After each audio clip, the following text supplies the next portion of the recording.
Bismillahirrahmanirrahim. Yang terhormat Menteri Kelautan dan Perikanan Republik Indonesia beserta rombongan, yang kami hormati Sekretaris Jenderal Kementerian Kelautan dan Perikanan Republik Indonesia, yang kami hormati Direktur Jenderal PSDKP, yang kami hormati Deputi Bidang Koordinasi Maritim, yang kami hormati Gubernur Kalimantan Barat beserta jajaran, yang kami hormati Forum Koordinasi Pimpinan Daerah Provinsi Kalimantan Barat, yang kami hormati Bupati Kuburaya beserta jajaran atau yang mewakili, Bapak Ibu undangan yang berbahagia. Assalamualaikum warahmatullahi wabarakatuh.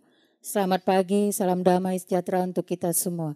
Puji dan syukur kita panjatkan kehadirat Tuhan Yang Maha Esa, karena berkat limpahan rahmat dan karunia-Nya kita masih diberikan kesehatan dan kesempatan, sehingga kita dapat berkumpul bersama di tempat ini pada acara konferensi pers penangkapan kapal illegal fishing di Laut Natuna. Bapak Ibu hadirin yang kami hormati, mengawali acara kita akan dengarkan bersama sambutan Gubernur Kalimantan Barat, Bapak Haji Sutarmiji SHM Hum, dengan hormat disilakan. Assalamualaikum warahmatullahi wabarakatuh. Selamat pagi dan salam sejahtera untuk kita semua. Yang saya hormati Bapak Menteri Kelautan dan Perikanan Republik Indonesia, jajaran Kementerian Kelautan dan Perikanan, Pak Sekjen dan Pak Dirjen, rekan-rekan anggota Forum Koordinasi Pimpinan Daerah Provinsi Kalimantan Barat. Saya hormati Kepala Kejaksaan Negeri Kuburaya, Bapak Ibu hadirin hadirat yang dimuliakan Allah, alhamdulillah kita panjatkan puji syukur kepada Allah SWT dan ucapan selamat datang kembali di Kalimantan Barat, Pak. Nah, berbeda dengan sebelumnya, kita dalam penanganan kapal-kapal penangkap ikan yang ditangkap dari yang ilegal, penanganan tindak lanjutnya selama beliau jadi menteri cepat. Nah, kita lihat tadi ada kapal-kapal yang tenggelam dan sebagainya, itu karena penanganan lambat. Nah, kalau sekarang cepat. Ini yang kedua beliau hadir di sini untuk nindaklanjuti hasil sitaan itu, dan semoga ke depan ini terus berjalan sehingga sitaan-sitaan itu bisa tidak menjadi minimal tidak menjadi beban untuk pemeliharaannya dan lain sebagainya. Nah, model seperti ini saya rasa bisa kita apresiasi ya, dan mudah-mudahan ke depannya bisa terus berlanjut. Kemudian saya juga kesempatan ini ingin Pak Menteri, kita punya sekolah perikanan, nah ke depan katanya mau dijadikan lebih lanjut, mungkin pendidikan lebih keahliannya ya. Dan saya sangat mendukung supaya anak-anak kita punya skill yang hebat dalam hal bidang perikanan, baik darat maupun tangkap ya. Nah, kemudian saya setuju juga program Bapak ya. Memang anak-anak kita itu perlu yang SMK dan sebagainya sertifikat keahlian. Nah, sehingga kalau saya pendapat sama Bapak bahwa pendidikannya itu nggak usah lama-lama, SMK itu 2 tahun, setelah itu kita magangkan sertifikasi, ya itu aja. Nah, tapi kesempatan ini saya sampaikan dan saya sangat berterima kasih seandainya ke depan anak-anak kita bisa lebih banyak berkiprah di dalam sektor perikanan, dan nilai tukar nelayan berdasarkan statistik hampir tak pernah di bawah 100%. Kalau pertanian itu hampir tak pernah di atas 100%. Nah, kalau nelayan bahkan pernah 112%. Artinya apa? Sektor kelautan perikanan ini memberikan harapan bagi pendapatan masyarakat kita. Nah, ini perlu digalakkan. Saya rasa itu sambutan saya. Terima kasih Pak Menteri beserta jajaran. Semoga kita bisa terus membangun negeri kita dengan baik. Terima kasih. Billahi taufiq wal hidayah. Wassalamualaikum warahmatullahi wabarakatuh. Baik Bapak Ibu hadirin yang kami hormati, pada kesempatan pagi hari ini kita akan menyaksikan bersama pemutaran video penangkapan kapal ikan asing di Laut Natuna Utara.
Mati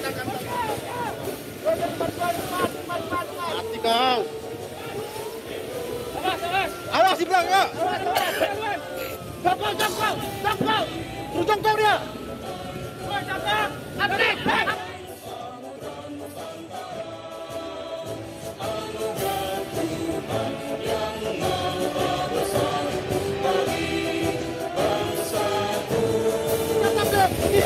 Berapa dikit lagi?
Ya, itulah tadi video penangkapan kapal ikan asing di Laut Natuna Utara.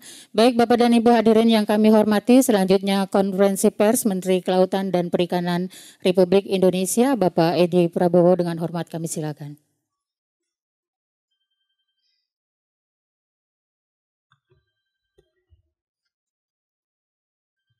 Bismillahirrahmanirrahim. Assalamualaikum warahmatullahi wabarakatuh. Selamat pagi, salam sejahtera bagi kita semua. Om Swastiastu, Namo Buddhaya, salam kebajikan. Yang saya hormati Gubernur Kalimantan Barat, Bapak Haji Sutarmizi, Sarjana Hukum MHUM. Yang saya hormati Bapak Haji Amiriyat SHMH, Ketua Pengadilan Tinggi Kalimantan Barat. Yang saya hormati Bapak Muda Mahendrawan, Bupati Kabupaten Kuburaya. Yang saya hormati Bapak Dr. Safri Burhanuddin, DIE, Deputi Bidang Koordinasi Sumber Daya Maritim Kementerian Koordinator Bidang Maritim dan Investasi. Yang saya hormati Bapak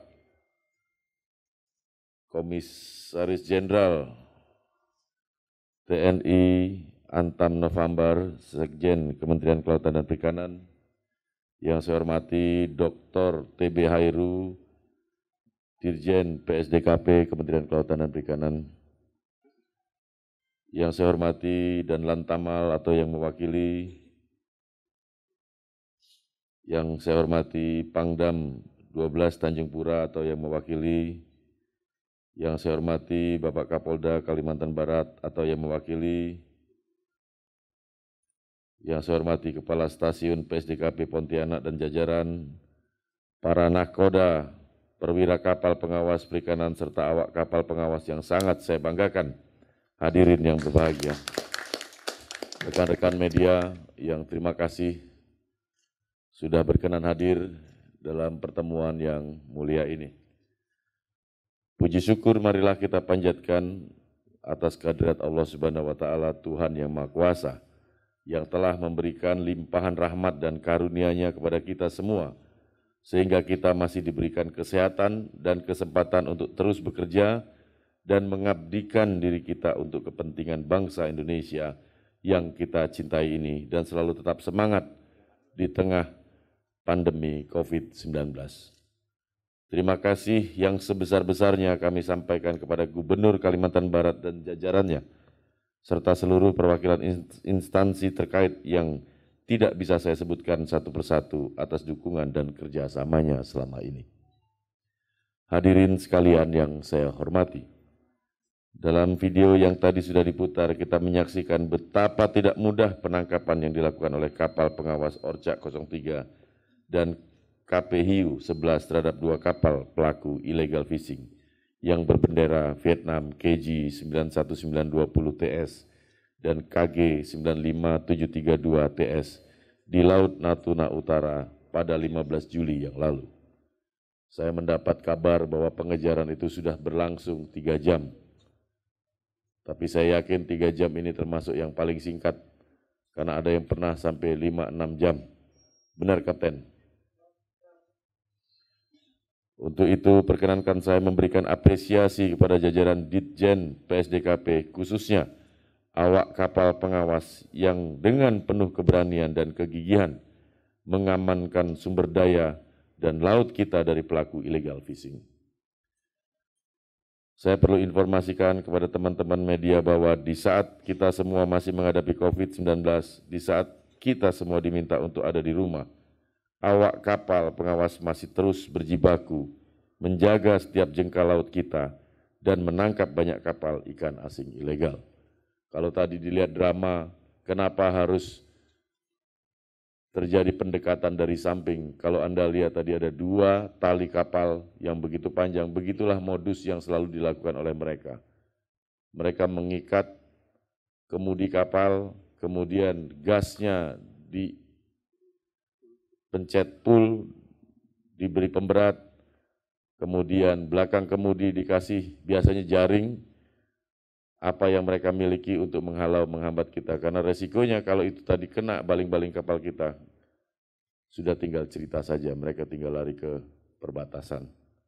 Jadi ini terpaksa harus melakukan gerakan melompat ke kapal itu. Dan ini bukan yang pertama kali terjadi, sudah kesekian kalinya. Terima kasih awak-awak kapal PSDKP.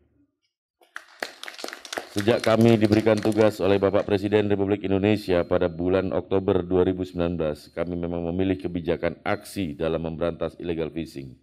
Dan itu diterjemahkan dengan sangat baik oleh jajaran Ditjen PSDKP. Seperti ungkapan bijak, action speak louder than word. Kami dan jajaran aksi itu lebih penting daripada berbicara. Hal tersebut sudah terbukti sejak Oktober sampai dengan saat ini. KKP telah berhasil menangkap sebanyak 66 unit kapal yang terdiri 49 kapal ikan asing dan 17 kapal berbendera Indonesia. Kapal asing tersebut merupakan 22 kapal berbendera Vietnam, 14 kapal berbendera Filipina, 12 kapal berbendera Malaysia, dan 1 kapal berbendera Taiwan. Bapak Ibu yang berbahagia, melalui kesempatan ini saya juga ingin menyampaikan perkembangan penanganan kapal-kapal ikan asing ilegal sejauh ini.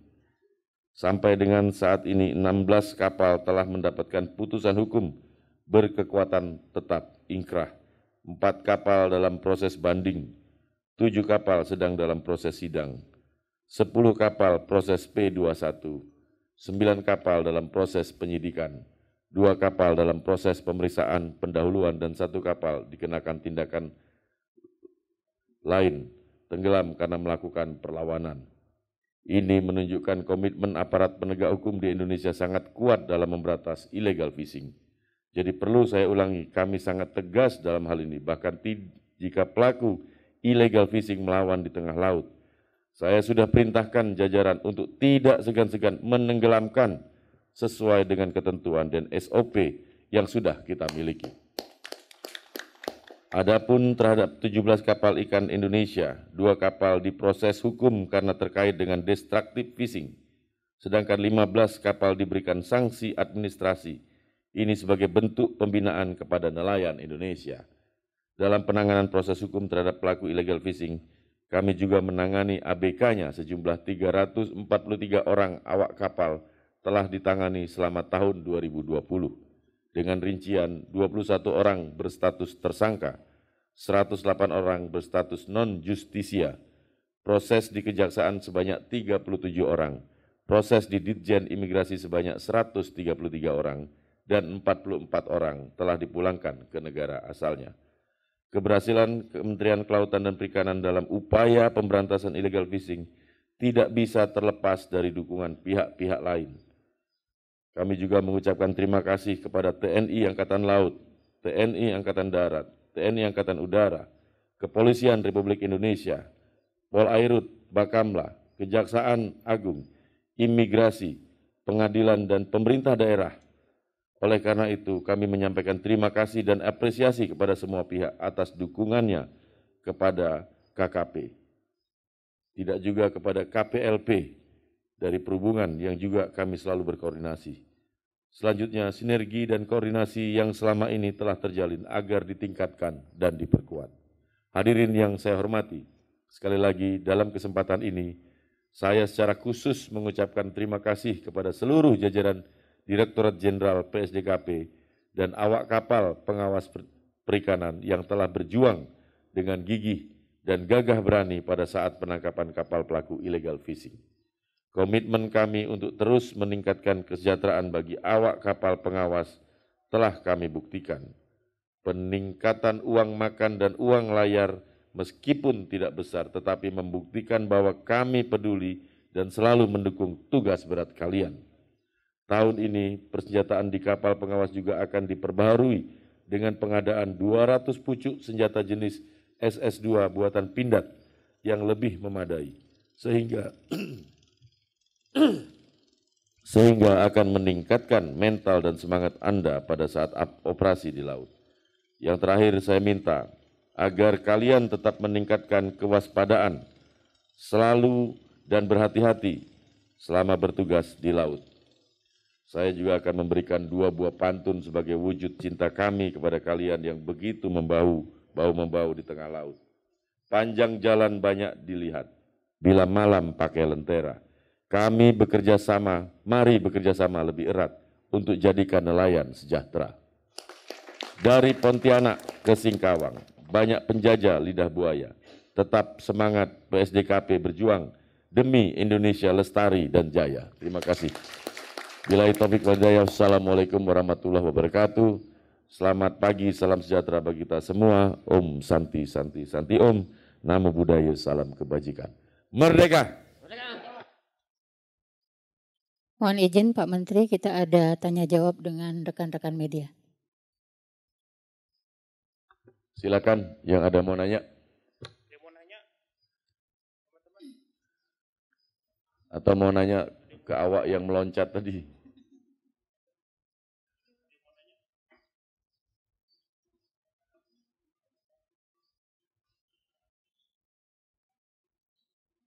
Oke, sudah enggak ada berarti? Ya, silakan.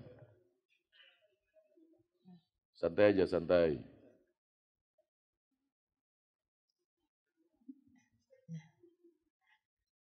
Selamat pagi, saya Aseanti Palevi dari Tempo. Aseanti Palevi dari Tempo, Pak. Yang saya pengen tanyakan bagaimana kebijakan Bapak di periode ini terkait dengan kapal-kapal yang saat ini sudah disita, dan bagaimana kabarnya peradilan ad hoc yang dulu ada di setiap kabupaten yang tinggi tingkat illegal fishing-nya, Pak. Terus juga mungkin Bapak bisa menjelaskan situasi yang terhit saat ini seperti mundurnya staf-staf Bapak itu kayak gimana? Terima kasih. Oke, terima kasih Mbak Asyanti. Kapal-kapal yang kita sita ke depannya, karena ini kapal masih bagus, kita sudah berkoordinasi dengan Menteri Keuangan dan Kejaksaan Agung, arahnya nanti akan kita hibahkan kepada lembaga-lembaga pendidikan kita, sekolah-sekolah perikanan kita yang kita tahu semuanya selama ini melatih, namanya aja jurusan perikanan. Perikanan itu salah satunya ada perikanan tangkap, tidak ada alat prakteknya, salah satunya adalah kapal. Makanya kami akan memperkuat sekolah-sekolah perguruan tinggi itu, dari pusat sampai daerah. Tadi Pak Gubernur juga sudah sampaikan, ada SMK Perikanan, inginnya SMK Perikanan ini juga praktek lapangannya juga cukup banyak, dan untuk praktek itu perlu fasilitas. Koordinasi ini akan terus-menerus dan kami berharap ini segera kami laksanakan. Yang kedua, pengadilan ad hoc Saya pikir ini masalah pemilihan atau apa Mbak Santi tadi maksudnya? Maksudnya peradilan ad hoc Pak untuk percepatan kasus-kasus penanganan illegal logging di Kalimantan Barat. Itu kabarnya. Illegal fishing di Kalimantan Barat. Sudah ada Mbak, sudah. Bahkan ini sekarang kita sedang seleksi, ada penambahan 18 lagi yang sudah pensiun dan kita terus perkuat di sektor ini. Karena kita juga nggak boleh semena-mena, ada aturannya. Dan ini perkuatan dari seluruh provinsi sudah mengirimkan daftar, sudah tinggal berapa puluh lagi, tinggal kita pilih untuk 18 orang lagi. Ini kita tidak kerja sendiri, dengan Mahkamah Agung kita bekerja sama. Lusa kita akan ada seleksi langsung dengan Mahkamah Agung di 3 wilayah. Kemudian tentang ada yang mundur, saya pikir ya itu hak ya. Tapi saya pikir secara prinsip kami juga sudah bersurat lebih dulu bahwa sebenarnya bulan September ini beliau sudah habis masa berlaku, masa kerjanya, karena dari aturan hukum ASN, Undang-Undang ASN, yang namanya pegawai non jabatan di eselon 1 itu tidak boleh dijabat non PNS. Nah beliau bukan PNS, jadi sebenarnya secara prinsip kita harus mengganti yang PNS. Saya pikir itu. Terima kasih. Izin Pak, mau bertanya? Ya, silakan. Pak, saya Hijul dari TV One. Jadi untuk 2 kapal asing ini, untuk total ABK-nya ada berapa Pak? Dan untuk saat ini ada di mana dan penanganannya seperti apa? Total ABK kapal asing ini ada 22, penanganannya ada di penjara retensi di sini, kapalnya ada di depan tadi, itu 2. Dan penanganannya kita akan serahkan ke penyidik dan kita akan tindak lanjuti seperti kapal-kapal lainnya. Manakala nanti sudah diputuskan, itu akan kita sita oleh negara dan kita kembali lagi tadi sudah saya sampaikan untuk diberikan kepada yang memang membutuhkan. Saya tahu ada keraguan-raguan terhadap hal pemberian kapal sitaan ini kepada pihak-pihak ketiga, takutnya dijual kembali. Kami sudah punya mekanismenya sendiri dan ini kan hanya masalah pengawasan. Saya pikir ini. Terima kasih Mas Ijul.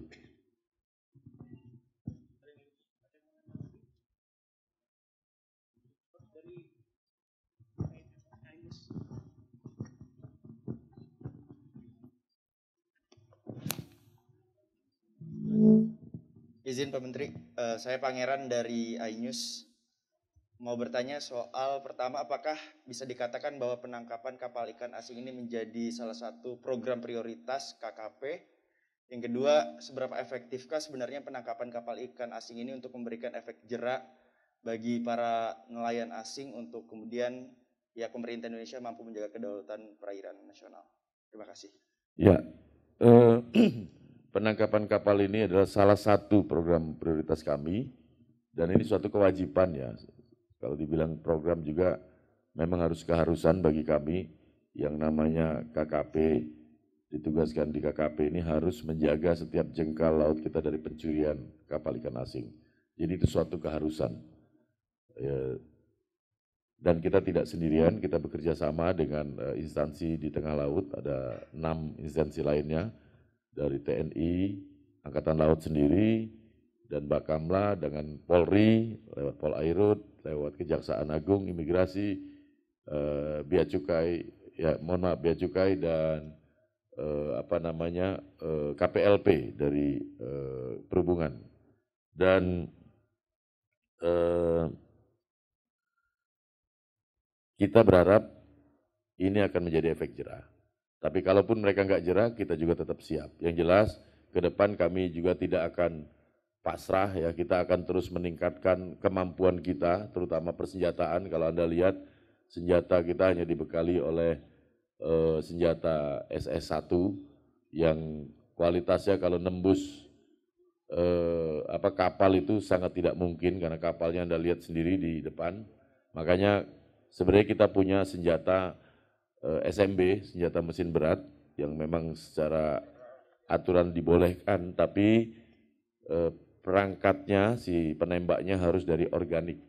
Dari organik artinya dari TNI. Nah ini sedang kami koordinasikan dengan Kementerian Pertahanan. Kementerian Pertahanan secara prinsip mendukung, tinggal nanti implementasinya. Yang kedua, kita juga akan melengkapi dengan cannon water cannon. Jadi ini kita harapkan juga menambah kemampuan. Selain itu, kita juga dengan koordinasi yang semakin baik di tengah laut, kita juga selalu akan mendapat dukungan dari instansi-instansi terkait di tengah laut. Saya pikir ini. Ya, terima kasih.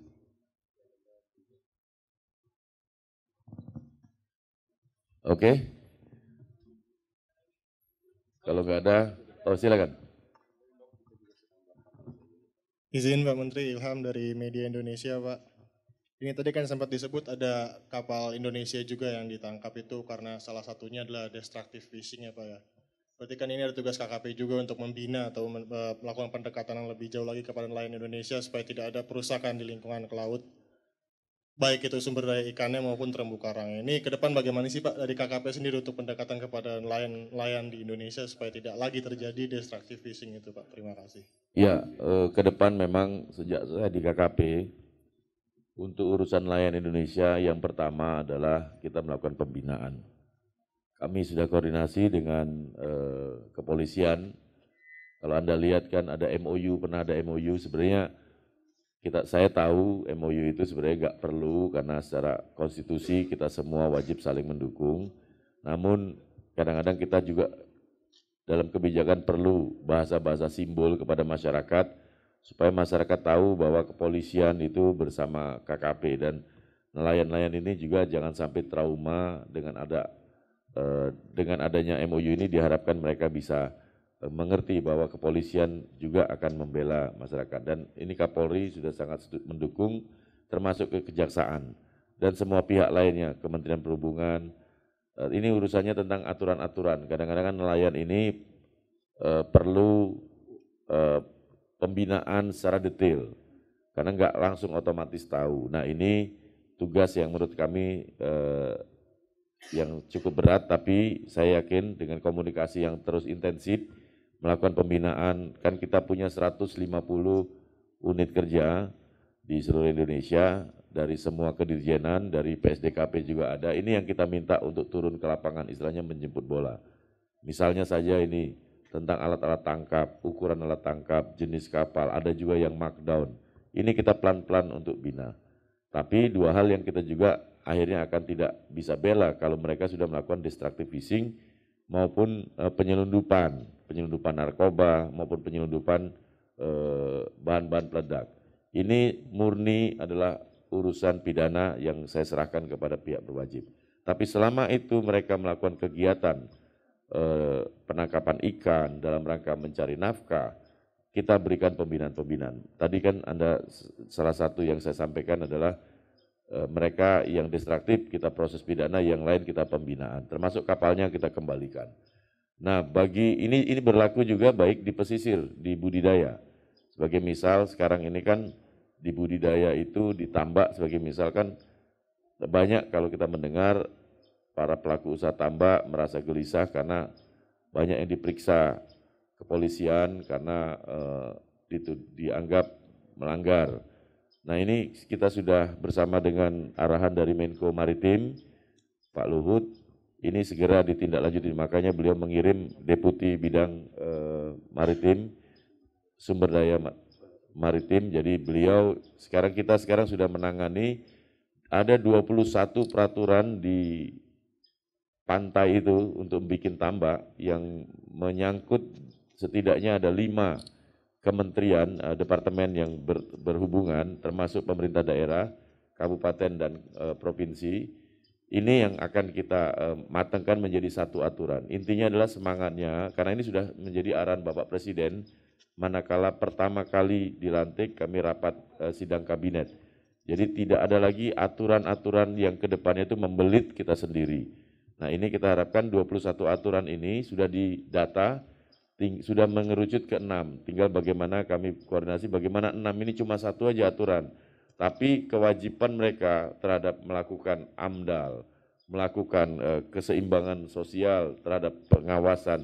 Jadi kalau ada dia, misalnya contoh ini, izin untuk mengebor air, nah ini kan tetap harus didata, karena juga hubungannya tentang kapasitas air bawah tanah kita, termasuk ke air atas permukaan.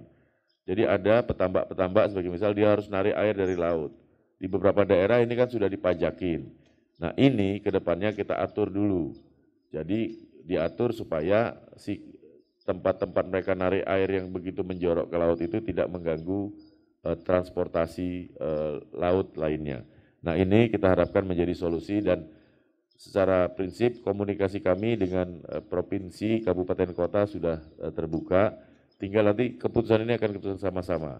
Yang paling penting dari kami, dari Pak Presiden itu semangatnya masyarakat ini kerja dulu, menghasilkan dulu, baru setelah itu dihitung dalam jumlah tertentu itu, oh mereka bayar pajak misalnya.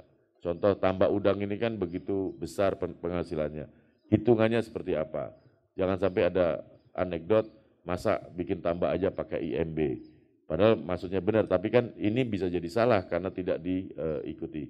Nah ini langkah-langkah yang kami lakukan, terus proses pembinaan, yang saya sampaikan kepada seluruh pelaku usaha di sektor kelautan dan perikanan, tidak usah khawatir, kami ada, pemerintah ada, baik itu pusat maupun daerah, semua ada bersama Bapak Ibu semua. Terima kasih. Baik, terima kasih Bapak Menteri atas konferensi persnya. Bapak Ibu hadirin yang kami hormati, selanjutnya pemberian penghargaan kepada Nahkoda Kapal Pengawas Orca 03 dan Hiu 11. Kepada penerima yang kami sebutkan, kami silakan untuk menempati tempat yang telah disediakan. Nahkoda Kapal Pengawas Orca 03, Kapten Muhammad Ma'ruf, dan Kapten Hiu 11, Kapten Muhammad Slamet. Kami silakan menuju tempat yang telah ditentukan. Penghargaan ini akan diserahkan oleh Menteri Kelautan dan Perikanan Republik Indonesia dan didampingi Gubernur Kalimantan Barat, Direktur Jenderal PSDKP, dan Direktur Pemantauan dan Operasi Armada.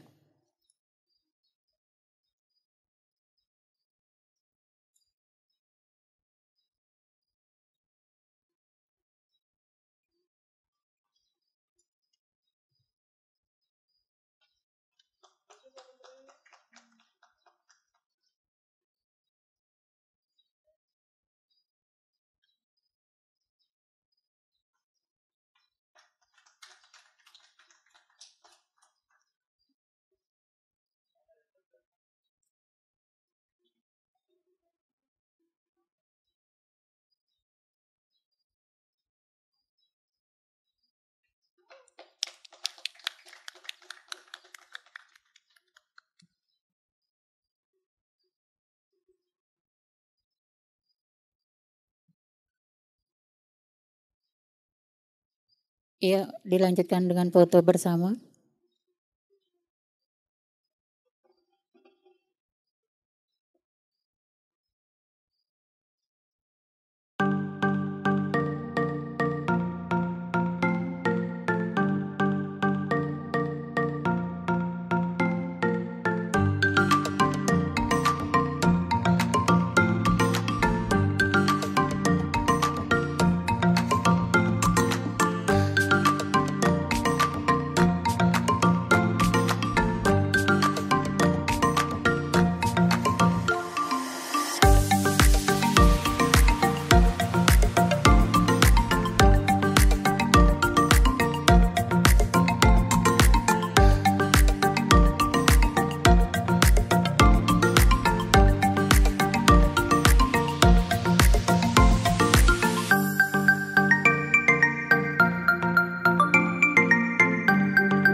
Ini teman-teman terima kasih, mohon support dan disampaikan kepada seluruh rakyat Indonesia bahwa negara tidak tidur dalam menjaga lautnya. Terima kasih. Yalah, dengan tindakan terus-menerus yang kita jaga kawal laut, kita yakin ini juga akan diramaikan. Yang kedua, kita juga akan mengisi laut-laut kita di zona ekonomi eksklusif kita untuk meramaikan dengan kapal-kapal nelayan kita. Jadi kapal-kapal nelayan kita ini harus juga nggak kalah besar dengan kapal-kapal mereka. Supaya apa? Bisa mengimbangi. Setidak-tidaknya untuk mempertahankan diri, mempertahankan negara Indonesia dari kekuatan rakyat semesta. Jadi jangan kita biarkan kosong terus apa? Biarkan dicuri. Kan? Jadi kita akan isi. Jadi di perbatasan dari Sabang sampai Merauke, dari laut utara sampai laut India, laut Cina Selatan sampai laut India, itu harus kita isi semua. Sekarang sudah berjalan. Inmen institusi menteri sudah saya bikin untuk penyempurnaan. Nah sekarang saya minta untuk 8 bulan, saya pikir agak lambat kerja ini. Saya mau ini segera. Ya, kalau ada keraguan bahwa tentang sustainability, kita kan juga punya hitungan. Kita ada badan riset kita, badan riset yang menghitung berapa ikan kapasitas ikan dan potensi ikan tangkapan kita. Kita punya nelayan-nelayan kecil, ini yang kita besar. Nelayan besar kita ini sekarang yang di tengah laut itu baru 5 ribuan kapal. Memang terdata sekitar 7.000, tapi yang aktif 9.000, yang aktif itu 5 ribuan. Nah ini yang harus kita sekarang mulai manfaatkan momen ini. Ada potensi. Di samping itu, ada 330-an ribu nelayan-nelayan bermotor kita yang kecil-kecil. Ini juga akan kita perbaiki masalah perizinannya, jenis-jenis alat tangkapnya. Intinya adalah bagaimana ini bisa kita maksimalkan untuk kepentingan masyarakat. Kalau mereka ini ke laut nyaman, kerjanya juga kan nyaman, ekonomi kita kan naik. Nah tentunya setelah itu kita akan memperkuat di pelabuhan dengan rantai-rantai dingin. Cold storage kita, pelabuhan perikanan kita akan kita perbaiki. Ya, saya pikir ini teman-teman. Terima kasih ya.